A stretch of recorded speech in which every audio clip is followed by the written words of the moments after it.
Hello everyone, Zane with you, and today we'll show you how to find QR code in Ring Doorbell. First, start with looking at the bottom of the doorbell device, and here you can see these fastening screws in the bottom. You just have to use the screwdriver in order to pull them out. And after you unlock the device, here you can see this QR code inside the device from the back. So you just have to scan it.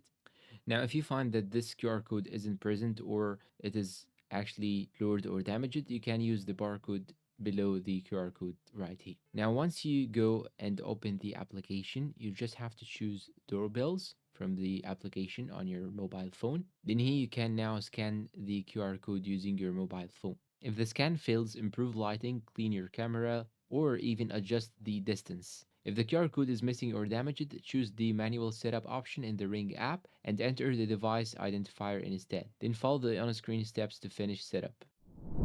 And that's all for today's video. If you find it helpful, please support us with like, subscribe, comment, share. Thank you for watching and goodbye.